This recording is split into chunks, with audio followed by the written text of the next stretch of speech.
I'd like to begin by saying that this legislation, Mr. Speaker, from beginning to end, is a complete travesty. It's a complete abrogation of the responsibility that comes with a social contract, which is what ACC used to be until in about an hour's time when this third reading is concluded.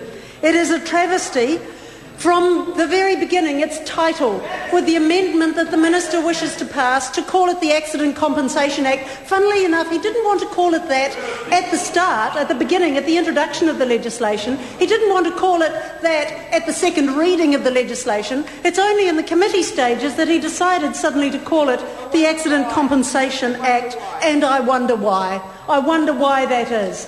Taking out injury prevention and rehabilitation and compensation from the title of this legislation does not augur well. First of all, it's an abrogation of those difficult bits, which are injury prevention that is successful, injury prevention that is long-term and sustainable across those 6 areas of critical injury prevention activity that our government put in place in those 9 years that we were in government, Minister Wong. Injury prevention was beginning to take effect, and the abrogation of this government's responsibility in that respect is going to see us going backwards. I want to recap on some of the principles of the scheme, Mr. Speaker, and talk about what Sir Owen Woodhouse and his fellow commissioners originally intended and the kinds of principles upon which they built the scheme to begin with some 40-odd years ago.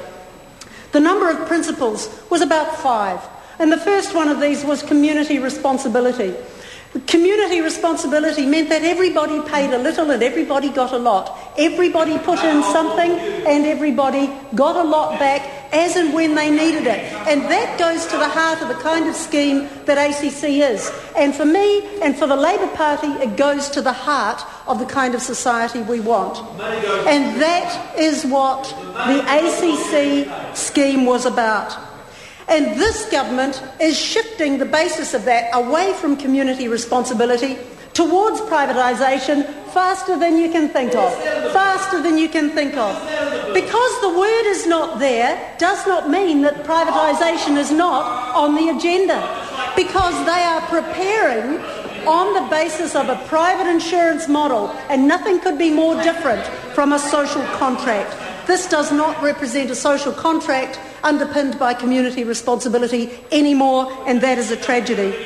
In real compensation, that was another principle that the Woodhouse report emphasised. Real compensation is offended against by Clause 55 in this legislation, which takes the earnings of casual workers and divides them not by the weeks they have worked in order to achieve a fair compensation, but by 52 weeks in the year. And so this minister, who comes from Nelson, I wish he would start to represent the people of Nelson, because he seems to be ignorant of the fact that some 76% of the earners in Nelson earn less than $40,000. 76% of them earn less than $40,000 a year, and therefore made nothing out of the tax cuts that the national government trumpeted so loudly last year. Nothing, not a bean, not a brass razoo.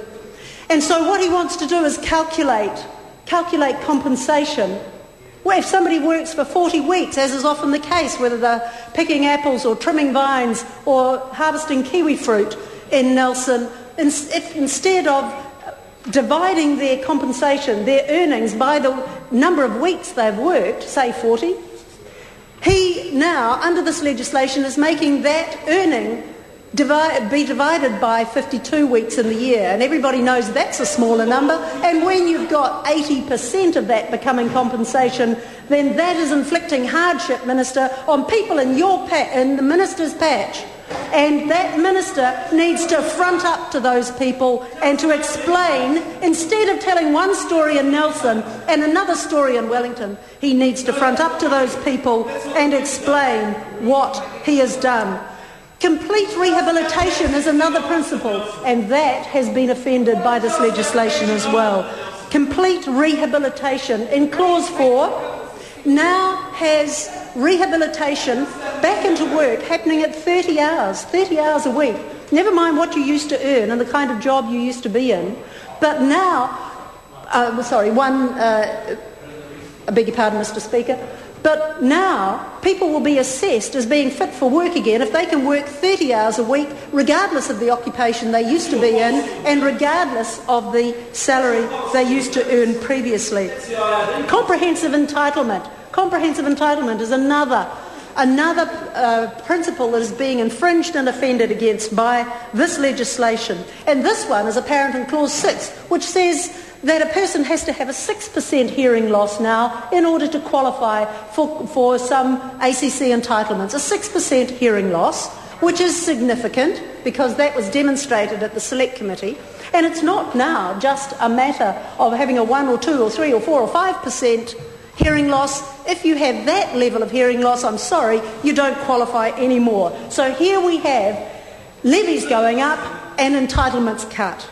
Administrative efficiency was the fifth of the principles underpinning the ACC scheme. There was nothing wrong with the administrative efficiency of ACC. In fact, PricewaterhouseCoopers from Australia determined that ACC was run more efficiently than any compensation scheme in the world. That in fact, the amount that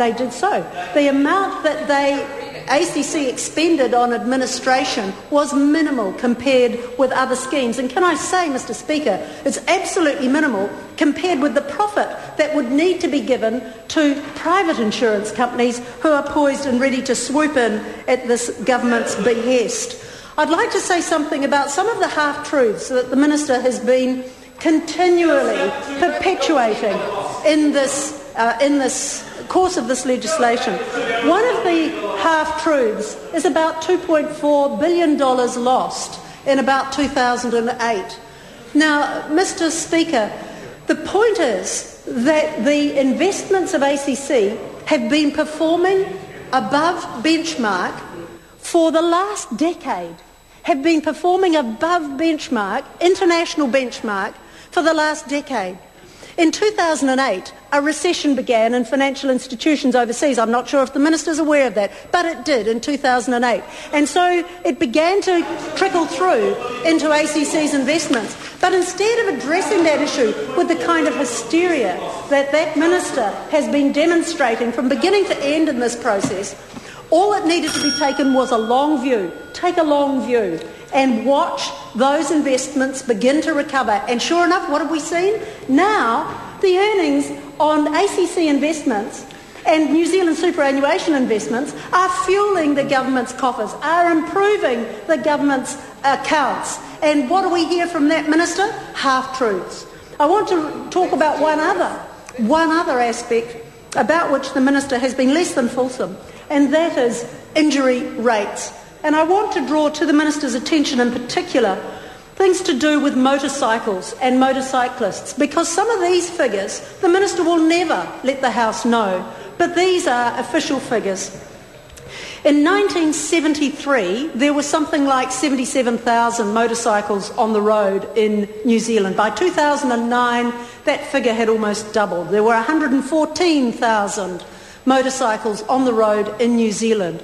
But per 10,000 motorcycles on the road, what we see over that period of time from 1973 to 2009 is a complete falling away in the number of crashes, the number of injuries and the number of fatalities. In 1973, per 10,000 motorcycles on the road, there were 511 crashes. In 2009, there were 122, and the other figures bear that out. Mr. Speaker, we have been fed a diet of half-truths by this Minister, and it is not sufficient.